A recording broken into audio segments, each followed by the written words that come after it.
and me. What more do you need? This is a Fox News alert, and you're looking live at pictures from Rome, where just moments ago we understand the meeting between the President of the United States and the President of Italy has concluded, and as you can see, he is being escorted, we understand, to another location where he will meet with the Prime Minister of Italy. This is all taking place at the Presidential Palace, a beautiful building built on the tallest of Rome's 7 hills. There you can see the president is being accompanied. He is scheduled to head out to the airport and continue his European trip within the hours. So it's going to be kind of a short meeting with the Prime Minister of Italy. We'll keep an eye on that. In the meantime, let's talk about the Prime Minister of the United Kingdom. Theresa May warning yesterday another terror attack is imminent after the Manchester bombing.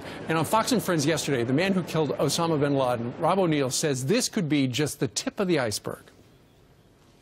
These are potentially people that came back from Syria who were fighting with the caliphate. As we start to squeeze what they thought was the Islamic State out of Syria, out of Iraq, they're going to start going back to their home countries.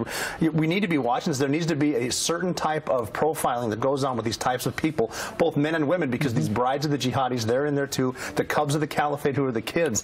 This is a big ideology.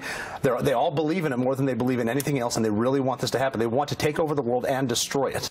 After he said that, we wondered how much of a threat do these jihadi brides pose? Richard Miniter is a terrorism and national security expert and the CEO of the American Media Institute. He joins us from D.C. Richard, who are these jihadi brides?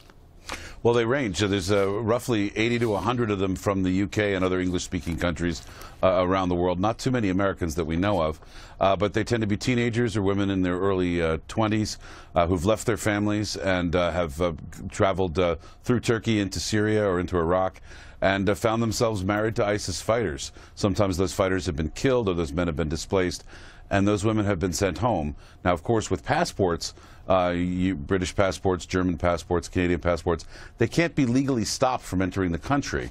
And in fact, they can't get any extra scrutiny than any other citizen wouldn't without something amounting to probable cause.